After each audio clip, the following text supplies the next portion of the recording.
여론조사 대납 의혹으로 특검에 소환된 오세훈 서울시장과 정치브로커 명태균 씨가 첫 대질신문을 했습니다. 하지만 두 사람은 각자의 입장만 고수했습니다. 최창렬 용인대 특임교수, 김철현 전 국회 정책연구위원과 관련 내용 짚어보겠습니다. 어서 오십시오. 안녕하세요. 네, 먼저 8시간 정도 대질신문을 했는데 두 사람의 발언부터 듣고 오겠습니다. 역시 대질신문은 잘 한 것 같습니다. 공정한 특검의 판단이 있을 수 있다는 그런 기대를 하게 됩니다. 그 강철원 부시장이 진술이 상당히 저가 진술한 거하고 많은 부분이 일치하더라고요. 기억이 안 나시는 부분이 너무 많더라고요.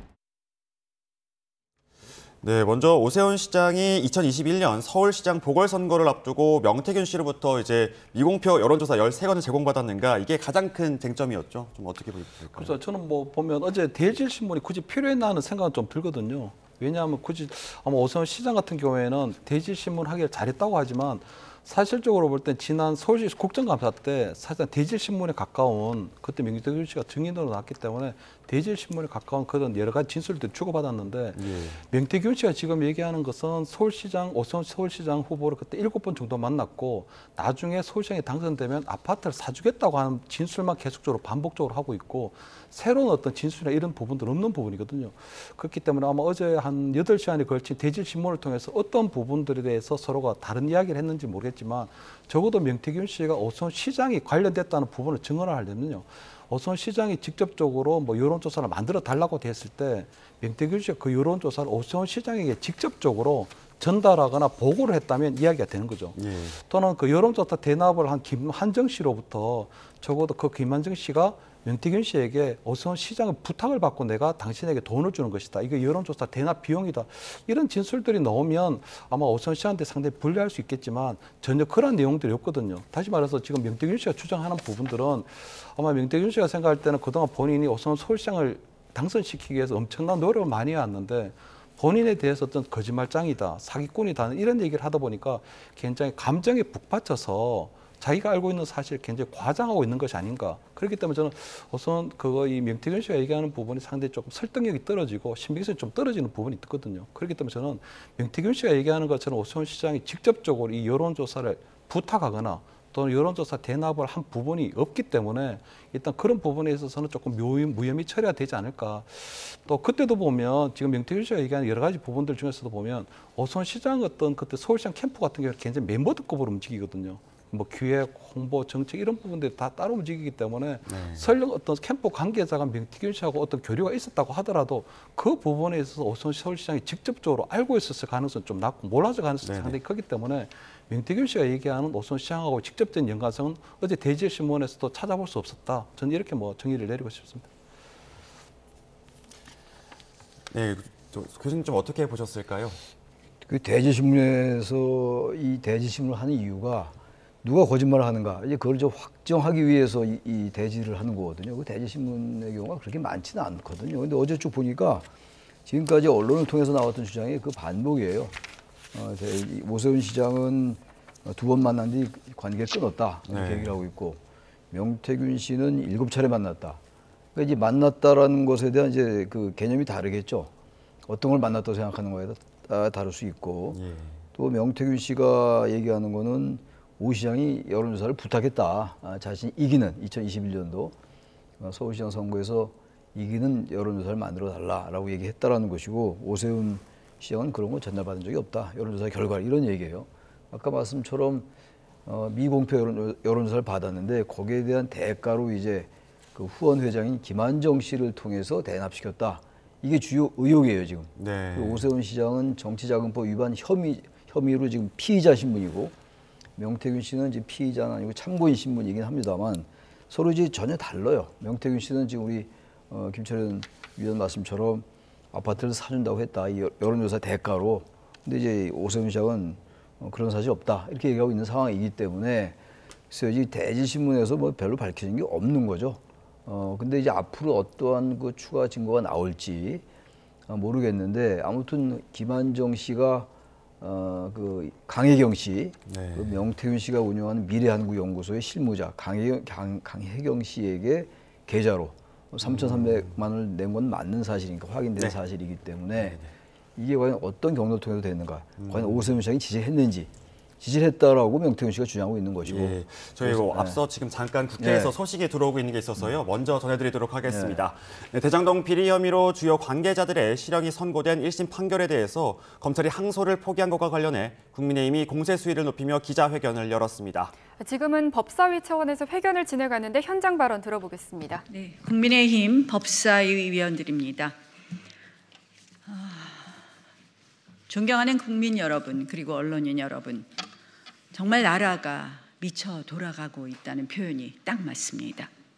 민주당이 입법과 행정을 장악하더니 법원, 검찰 등 국가 핵심 권력을 해체하고 있습니다.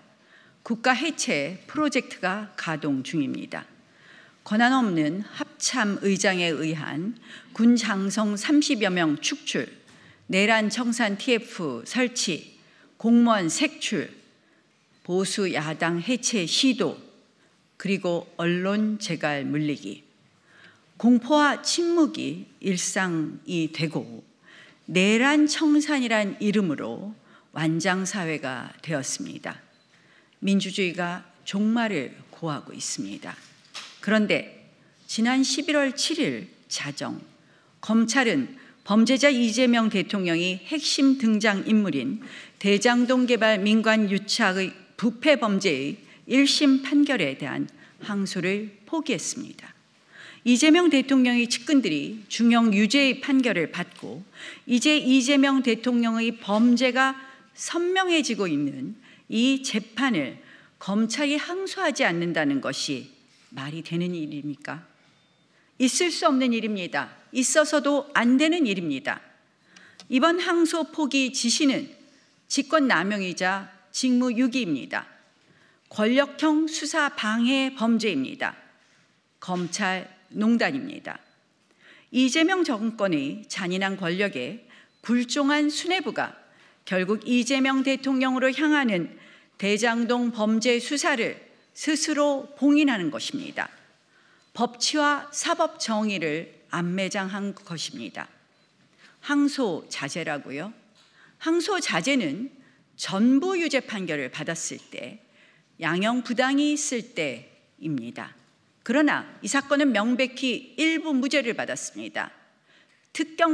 특경법이 적용되지 않고 일반 배임죄가 적용되었습니다. 자동 항소 사안입니다. 그럼에도 불구하고 항소를 포기했습니다. 직권남용, 직무유기입니다. 이 모든 상황을 지시하고 지휘한 것으로 외관상 보이는 정성호 법무부 장관은 즉각 사퇴해야 할 것입니다. 그리고 대통령실 개입 여부, 대통령의 지시 여부에 대해 명명백백하게 밝혀야 할 것입니다. 검찰의 항소 포기로 대장동 일당에 대한 추징금 7,814억 원의 국고 환수 기회도 박탈되었습니다. 부패 집단에게 천문학적 이익과 면죄부를 주고 성남시 수뇌부의 책임을 꽁꽁 숨겨서 국민의 상식과 법치 요구에 정면으로 어긋난 중대한 사안입니다. 지금 대한민국은 벼랑 끝에 서 있습니다. 범죄자 대통령 이재명 때문입니다. 자유대한민국의 해체, 국가 해체의 위기입니다.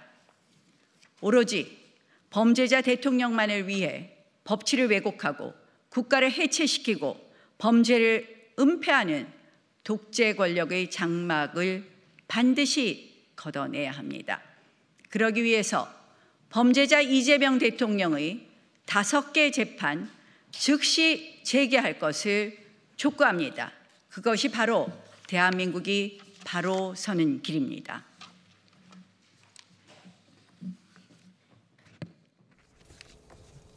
네, 지금까지 나경원 의원 말씀 듣고 왔습니다. 네, 외관상으로 보이는 정성호 장관의 명백한 탄핵감이라면서 즉각 물러나야 한다고 주장했는데요. 또 대통령실의 개입 여부와 대통령 지시 여부에 대해서 명명백백하게 밝혀야 한다고 이야기했습니다. 네, 민주당이 입법 행정을 장악하더니 법원과 검찰을 해쳤다. 또 이번 대장동 관련 항소 포기 지시는 직권 남용이다. 그리고 직무유기다. 검찰 농단이다라는 입장을 밝혔습니다. 관련해서 대장동 이야기 계속해서 이야기 나눠보도록 하겠습니다. 조금 전 들으셨듯이 국민의힘은 대통령실 개입이 있었는지를 밝혀야 한다고 목소리를 높이고 있습니다. 하지만 민주당은 항소 포기가 아닌 항소 자제라면서 대통령 방탄 때문이 아니다. 이렇게 반박을 하고 있는 상황인데요. 수사팀까지 반발을 하고 있는데 대통령실 개입설 어떻게 보시는지 궁금합니다. 지금 대통령실 개입을 얘기할 단계는 전혀 아니죠. 그건 지금 이제 야당이 주장하고 있는 건데 대통령실 개입보다 이제 법무부 장관이 지시한 게 아닌가. 지금 이제 나경원 의원 회견도 이제 그런 얘기 아니겠어요. 근데 이 사안이 이제 앞으로 이제 계속 여진이 꽤 오래 갈 것 같아요. 후폭풍이 거셀 것 같은데 이 사안이 보니까 일단 항소 포기한 건 대단히 이례적이에요. 네. 그리고 이제 아까 나경원 의원도 이제 그런 이제 회견 내용이 있었습니다만 5명 중에서 2명이 이제 검찰의 구형보다 더 높게 나왔어요. 유동규 전 본부장하고 또 정민영 변호사가 이제 검찰 구형보다 더 형량이 높게 선고가 됐고 나머지 3명은 그렇지 않았어요. 그래서 또 이게 이런 일반적인 사기, 횡령 이런 좀 범죄 수익이 큰 거 이러한 사건들은 항소하는 게 일반적입니다. 항소하지 않았단 말이에요. 그리고 이제 이 경로를 보니까 그 자정까지가 항소 그 기한인데 낮인가 뭐 정확한 시간은 특정이 안 되는 것 같은데 대검의 이제 반부패 부장이 이거 재검토해라라는 의견을 내고 기다리다가 이제 7분 남겨놓고 이제 그 항소가 포기된 이런 사안이란 말이에요. 이게 이제 팩트예요. 이 팩트들인데 일단 검찰이 항소 포기한 거는 이제 일반적으로 지금 민주당의 얘기는 구형량의 3분의 1을 넘었기 때문에 항소 포기의 사유가 된다. 그래서 이건 항소 포기가 아니라 그동안 검찰이 너무 남용해왔던 남용이라는 단어 쓰지 않았습니다만 그렇게 해석이 되는 거죠. 그러한 검찰의 항소권을 자제한 것이다 이렇게 얘기를 하고 있어요. 항소 포기 아니라 항소 자제다 이렇게 얘기를 하고 있는 거고 또 이쪽에 지금 민주당 쪽에서는 이건 전혀 문제가 없다. 법리에 있어서 문제가 없다라고 얘기하는데 일반적인 법리로 볼 때는 대단히 이례적이죠. 항소 포기한 것 자체가 뭐 법률적으로 크게 어긋나는 게 아닐지 모르겠으나 일반적으로 이해는 안 가는 거예요. 왜냐하면 지금 아까도 잠깐 얘기가 나왔는데 특경법상의 이 배임죄가 아니고 일반 형사법상의 업무상의 배임죄로 이제 이 판결이 내려진 거기 때문에 2심에서 이 사실관계를 다퉈볼 만해요. 그러니까 2심에 항소를 포기하는 경우는 항소를 하지 않는 경우는 단순히 양형만을 다툴 때 그때는 항소 포기하는 게 오히려 더 정당한 거죠. 근데 이건 그건 아닌 것 같아서 항소를 포기할 이유가 과연 있었는가 그런 논란 충분히 제기가 되는데 이 사안을 가지고 이제 누가 지시했는가? 지금 이제 법무부 측에서는 법무부가 지시하지 않았다. 검찰이 내부에서 한 것이다라고 얘기하고 있고 또 정지우 중앙지검장이 이 항소 포기를 지시하고 처음에 결재를 했다는 거 아니에요? 항소를 할 것을 결재했는데 항소 포기 결정하고 지시를 내리고 본인이 또 사퇴했어요. 사의를 표명했다고요. 그런 걸로 봐서는 이게 검찰 내부에서 분명히 무슨 갈등이 있었던 것만은 분명해요. 이건 무조건 민주당이 아무 일 없다라고 넘어갈 건 아닌 것 같아요. 분명하게 지금 2단계에서 뭐 대통령이 지시했다는 얘기는 전혀 할 수 없는 노릇이고 검찰 내부가 과연 왜 수사팀이 왜 반발하는 것인가? 왜 그게 마지막까지 처음에 서울중앙지검장이 항소를 결정했다가 결재까지 났던 사안이 왜 항소 포기로 바뀌었는가는 규명할 필요가 있어요. 이걸 무조건 문제가 없다라고만 얘기해서는 풀리지 않을 것 같아서 정확하게 법무부 장관도 이 입장을 얘기를 해야 될 것 같고 정확히 그런 사실이 없다라고 얘기하면서 정확한 그 경위를 국민들에게 알릴 필요는 있다고 생각합니다. 그리고 보시기에 어쨌든 간에 뭐 이례적이긴 하고 좀 밝힐 필요가 있다 이렇게 말씀하셨는데 좀 어떻게 보셨을까요? 그래서 이번에 이렇게 항소 포기를 하게 되면 엄청난 국민적 의혹이나 논란이 벌어질 거 뻔했던 사안이거든요. 왜냐하면 이번 이 대장동 재판에 대한 항소 포기가 이게 이재명 대통령하고 연관이 돼 있는 재판이기 때문에 중요하거든요. 그렇기 때문에 아마 저는 정성호 법무부 장관이 어떤 단독으로 어떤 항소 포기를 지휘했다기보다는 이건 어느 정도 사전에 대통령실하고 충분한 협의를 했을 가능성이 굉장히 높아 보이죠. 왜? 이건 이재명 대통령하고 직접 연관이 돼 있기 때문에. 근데 보면 저는 뭐 민주당에서 얘기하는 것처럼 어떤 기계적인 항소는 좀 자제돼야 되는 게 맞는 거거든요. 왜냐하면 어쨌든 피고인 입장에서 볼 때는 계속 어느 정도 결과가 났는데도 불구하고 1심의 결과에 불복해서 계속적으로 항소를 하게 되면 피고인이 받게 되는 고통이 상당히 크니까. 근데 문제가 뭐냐면 이 하필이면 이게 이재명 대통령과 관련된 이 부분에 있어서만 왜 기계적 항소를 자제하라고 항소 포기를 시킨다는 거거든요. 네. 지난번에도 보면 윤석열 전 대통령의 어떤 구속 취소에 보면 그때도 판사가 그동안 계속적으로 시간으로 계산해오던 구속기간 산입을 그날 날로만 바뀌거든요. 아주 이례적이잖아요. 이번에도 마찬가지로 이재명 대통령과의 관련된 재판인데 왜 이 부분을 법무부 장관이 직접 나서서 항소 포기를 지휘하느냐는 거죠. 그렇게 되면 이건 이례적이기보다는 상당히 조금 고의성이 좀 있다고 보이는 부분이고요. 특히 이 부분에 저는 항소 포기에서 가장 큰 문제점은 아까 나경원 의원도 지적을 했지만 이번에 이 검찰에서 발표한 부분은 대장동에서 벌어진 그 이 부당이익이 한 8천억 정도 된다는 거거든요. 그런데 실질적으로 1심에서 거둬들일 수 있는 부분은 판사가 얘기하신 것처럼 어떤 산정할 수가 없기 때문에 한 400억밖에 추징을 못했거든요. 그렇다면 앞으로 수천억 원 정도가 고스란히 김만배 일당에게 그대로 수익으로 돌아가게 된 그런 상황이 벌어진 부분이거든요. 그렇기 때문에 저는 아마 이런 부분에 있어서 이 항소 포기가 상당히 조금 문제점이 있다는 생각이고 방금 우리 최 교수님께서 얘기하신 것처럼 어떤 법무부의 어떤 진상 규명이라든가 또는 어떤 정성호 법무부 장관 입장 표명이 있어야 되겠지만 저는 한편으로 볼 때는 만약 이것이 대통령실과 협의가 됐다면 이제 김만배 씨도 이제 사면권이 대상이 됐다는 거거든요. 왜냐하면 검찰에서 항소를 계속 하고 있으면 김만배 씨를 비롯한 대장동 일당은 사면이 대상이 되질 않아요.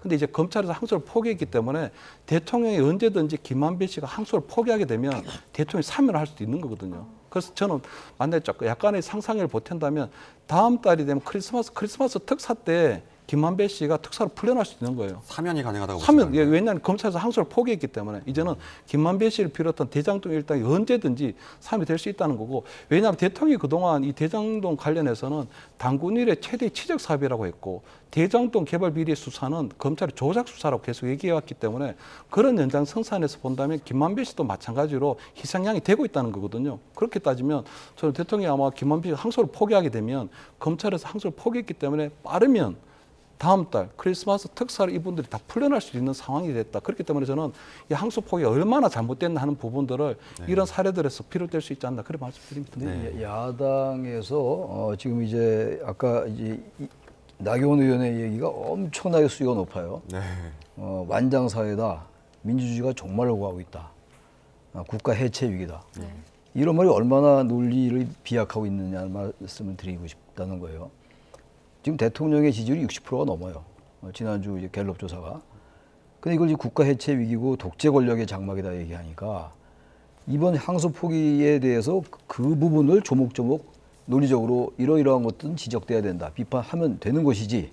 이렇게 이제 뭐 범죄자 이재명의 재판을 촉구해야 된다. 뭐 이런 거. 그래서 이런 부분들이 지나치게 정치적으로 접근하는 거예요. 그리고 또 하나 얘기 나온 김에 이게 지난번에 아까 우리 김철현 의원께서 말씀하셨습니다만 그 즉시항고권 행사하지 않았잖아요. 검찰총장이. 그때 왜 야당 가만히 있었습니까? 그 또 하나 김건희 씨의 그 도이치 주가 조작 의혹 사건이라든지 그리고 여러 그 사건들에 대해서 무혐의 처분 나올 때 왜 야당은 가만히 있었죠? 그때 검찰에서 질타했었어야지 지금의 이 질타가 명분이 서요. 근데 그때는 가만히 있다가 이제 와서 마치 기다렸다는 듯이 법치와 사법정의 안매장이다, 뭐 직권남용, 직무유기, 검찰 농단이다, 아주 쏟아낼 수 있는 말은 다 쏟아내고 있는데, 저는 그렇게 분명히 말씀드려요. 이게 항소 포기가 대단히 이례적이다라고 얘기하는 거예요. 저는 민주당 대변인이 아니니까. 민주당 대변인이나 이런 사람 나와서 그렇게 얘기 안 하더라고요. 저 이쪽에 패널로 앉아 있습니다. 전 지적하고 지적합니다. 그러나 지금 여와 야당의 이 지적이 의미가 있으려면 이렇게 얘기하면 안 돼요.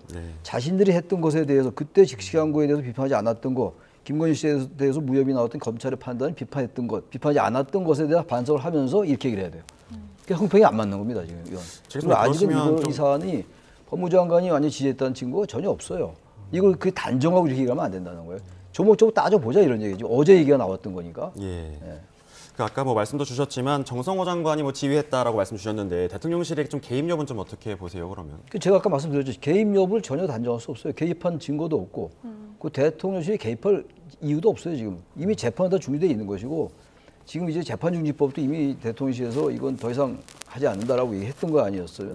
그리고 이 뭐 저기 지난번에 그 공직선거법 사건에서 그게 6월 달로 이제 결정이 됐다가 그게 취소가 됐잖아요. 대통령 당선된 다음에 처음에 5월 달로 이제 파기환송심이 결정됐다가 6월 19일 됐다가 6월 3일 대선에서 이기고 난 다음에 고등법원이 그거를 중단했다고요. 그때 중단했던 이유가 헌법 84조에 의한 불소추 특권을 거론하면서 중단했다고요. 그러니까 더 이상 이게 재판이 될 수가 없다고요. 네. 제로예요, 제로. 제가 항상 말씀드리지만 재판이 재개될 확률은 제로입니다. 근데 자꾸 이제 국민의힘이 이렇게 얘기를 하는 건데 그런 면에서 대통령실이 개입할 이유가 없죠. 이거는 개입한다면 이게 얼마나 큰 후폭풍이 나오는. 지금 보세요. 지난 그 해병 그 순직 해병 특검에서 그게 윤석열 전 대통령의 외화 의혹 사건이 이렇게 지금 엄청난 특검까지 갖고 온 거 아니에요? 근데 대통령실을 개입을 한다? 상상이 안 가는 얘기입니다. 현재로서. 네. 항소 포기 이후에 어제 또 정진우 서울중앙지검장이 사의를 표명했습니다. 정진우 지검장의 선택은 좀 어떻게 평가하세요? 그래서 저는 저 분이 좀 이해가 좀 잘 안 되거든요. 왜냐하면 담당했던 수사검사들 또는 공판검사들은 항소를 해야 된다고 요청을 했다는 거거든요. 그렇다면 본인이 어느 정도 결재도 했고 그 부분들이 만약에 대검에서 바뀌게 되면은 저 같은 경우에는 본인이 지검장이면 지검장직을 걸고 수사팀의 요청을 받아들이는 게 맞는 거거든요. 네. 왜냐하면 그동안이 관행하고도 끝나고 또 항소를 해야 될 요건에 해당했기 때문에 근데도 불구하고 결국은 수사팀의 요청은 묵살하고 대검이라든가 법무부의 지휘대로 또 항소 포기는 하고 그에 또 이제 수사팀이 반발하고 하니까 본인이 마치 책임을 지는 모양새로 물러나 버린 것은 저는 보통적으로 볼 때 우리가 중앙지검장이 보면 전국 지검장 중에 그래도 가장 어떤 선두 우리 지검장인데 거기에 비해서는 과거의 어떤 지검장보다는 어떤 용기라든가 좀 기계나 이런 게 좀 부족했던 거 아닌가. 사실은 지금 중앙지검장의 어떤 사의를 표명하기 때문에 결국 수사팀에서 그의 어떤 항소를 하자고 하는 주장들에 결국 실리는 거거든요. 결국 수사팀의 주장대로 항소를 했어야 되는데도 불구하고 법무부나 대검의 지휘에 따라서 본인이 그 부분을 지켜주지 못했기 때문에 마치 책임지는 모양새로 물러난 것은 맞지만 사실관계에 있어서는 본인이 왜 사의를 표명하게 됐는지 왜 수사팀의 항소 요구에 대해서 본인이 묵살할 수밖에 없었는지 부분에 대해서는 좀 명명백백하게 좀 얘기를 해야 되는 게 맞는데 그냥 저렇게 수사팀의 어떤 항소를 못 지켜주고 본인의 사의를 표명하면은 저는 굉장히 조금 무책임한 행동이 아니었나 저렇게 이렇게 평가합니다. 네, 한동훈 전 국민의힘 대표는 불법적인 일에 이미 가담했다 이렇게까지 이야기를 하셨어요. 좀 어떻게 보셨을까요? 그 정치인들의 용어는 정치 용어고 정치 언어니까. 나경원 의원의 얘기와 같은 맥락이에요. 그거 아직 모르잖아요. 정치인들 일반적인 정치인들의 정치 수사다. 저는 그렇게 말씀드립니다. 예. 네. 이번에는 또 다음 이슈로 넘어가 보겠습니다. 오늘 민주당 정청래 대표가 취임한 지 100일이 됩니다. 그런데 관례적으로 하던 기자간담회를 생략하기로 했거든요. 이 100이란 숫자에 맞춰서 하는 게 좀 자기적이란 판단에서인데 어떻게 보십니까? 그래서 저는 이 100일 정도 되면 정청래 대표의 평소 성격을 봤을 때는 본인이 한 100일 동안에 어떤 성과를 이뤘는가 하는 것들을 기자들 앞에서 또 국민들 앞에서 괜찮이 좀 자랑하고 싶었을 것 같은데 100일 기자회견을 보통 여당이든 야당이든 대표들이 반드시 하는 보통 통과 의례 같은 거거든요. 그런데 아마 정청래 대표가 그걸 안 한다고 하는 거는 그만큼 최근의 상황이 당내 상황이 조금 심각해졌다는 것을 좀 반증하는 게 아닌가. 특히 최근에 보면 그 재판중지법을 독단적으로 좀 추진을 하다가 어떤 대통령실에 강력하게 제지를 하는 바람에 중단이 됐잖아요. 그때도 보면 저는 아마 대통령 입장에서 볼 때는 굉장히 조금 이 속이 상했을 것 같은 게 어쨌든 대통령이 에이펙이라는 어떤 정상회의를 하는 동안에 어쨌든 한미 관세 협상도 타결을 했고 또 11년 만에 중국의 시진핑 주석을 국빈 방문을 해서 국빈으로 초청을 해서 좋은 대화도 생산적인 대화도 나누었고 또 일본의 그 다카이치 신임 총리하고도 아주 건설적인 어떤 정상회담이 끝났는데 이제는 대통령 입장에서 볼 때는 이 에이펙회의를 잘 끝났으니까 국민들에게 좀 설명도 드리고 또 국민들한테 좀 칭찬도 받고 싶었는데 그때 느닷없이 그냥 정청래 대표가 재판중지법이라는 걸 처리한다고 한다는 거거든요. 그러니까 재판중지법이 되니까 그동안 어떤 대통령이 만들어왔던 외교적 성과는 다 사라지고 대통령의 어떤 재판 리스크, 특히 최근에 대장동 일당들이 어떤 여러 가지 대통령하고 어떤 연루되는 이런 부분들이 나오게 되니까 거꾸로 외교적 성과는 다 사라지고 대통령의 재판 리스크만 남게 됐거든요. 그렇기 때문에 저는 아마 대통령이 강력하게 아마 그 부분에 있어서는 정청래 대표에 대해서 경고를 했을 가능성이 높고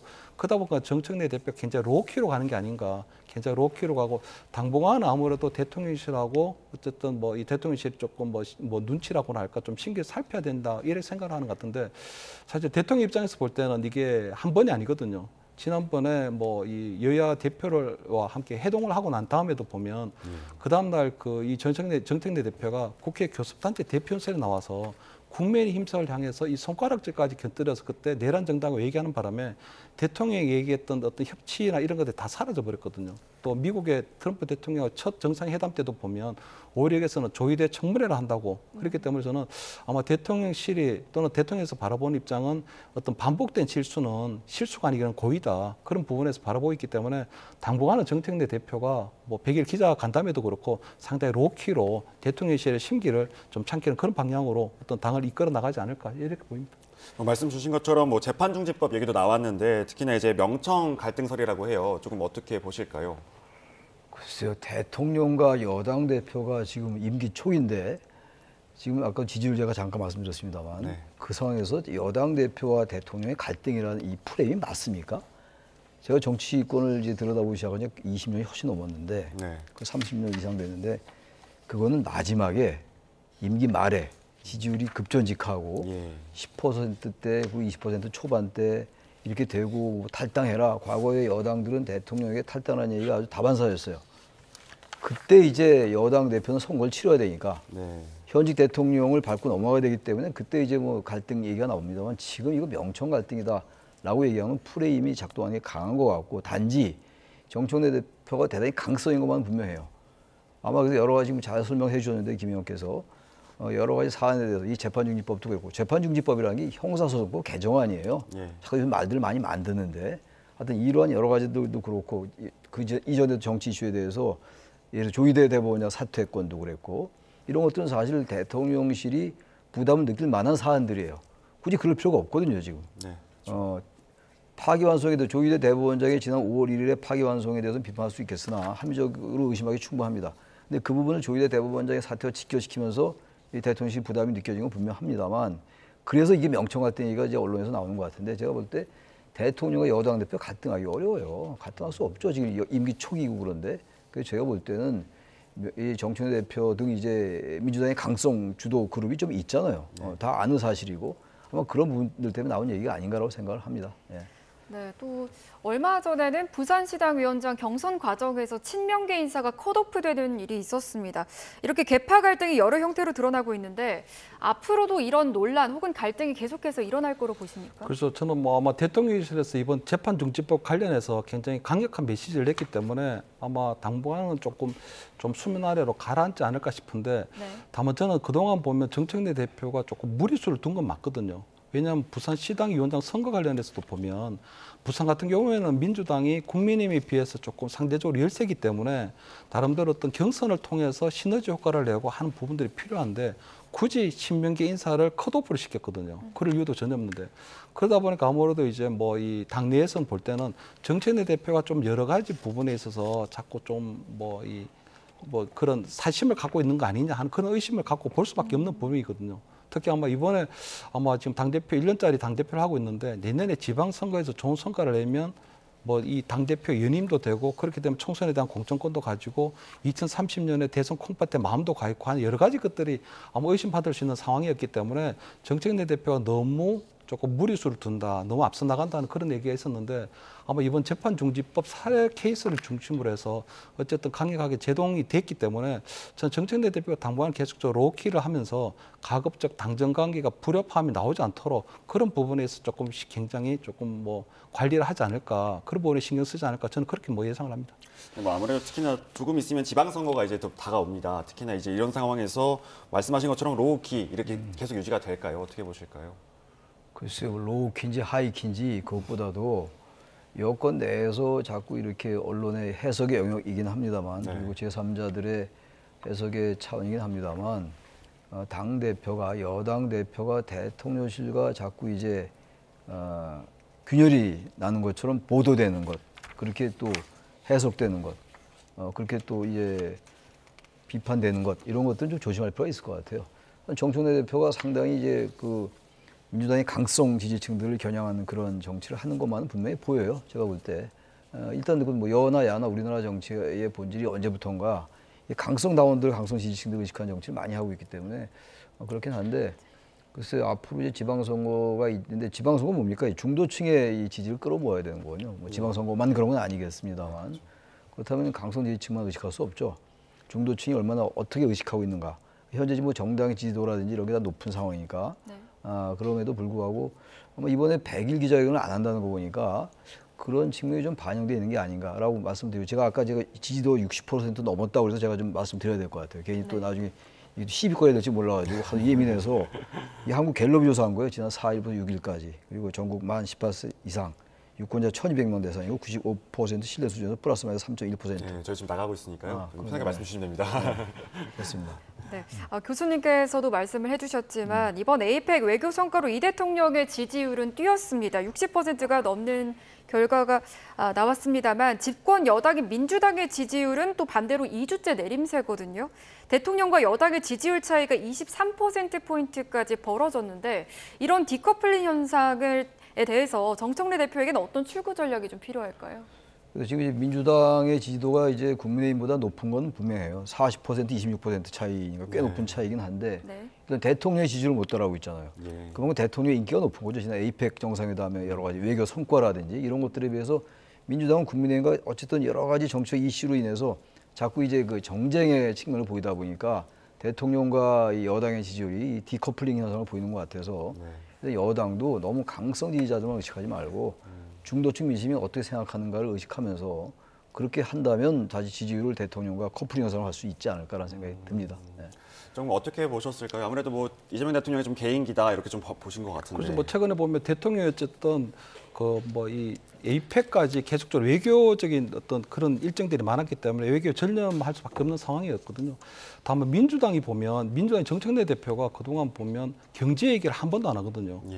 그러니까 정청래 대표는 얘기만 하면 내란, 정청 얘기만 하면 뭐 사법개혁 이런 부분만 얘기하고 검찰청 폐지 이런 부분만 얘기했기 때문에 사실 어떻게 보면 국민들의 어떤 경제, 국민들의 민생에 대한 가장 책임 있는 정당이 여당이기도 맞거든요. 그렇기 때문에 저는 정청래 대표 어떤 전향적인 태도 변화가 있지 않고서는 아마 민주당의 어떤 추락하는 지지율을 조금 만회하기 조금 쉽지는 않다. 그렇기 때문에 저는 정청래 대표가 지금이라도 좀 경제 중심 또는 민생 중심으로 먼저 방향을 선도하는 것만이 좀 하나의 방법이 아닐까. 지지율 떨어지는 부분을 만회할 수 있는 방법이 아닐까. 저는 이렇게 보입니다. 네, 말씀 잘 들었습니다. 저희 최창렬 용인대 특임교수 김철현 전 국회 정책연구위원과 이야기 나눠봤습니다. 감사합니다.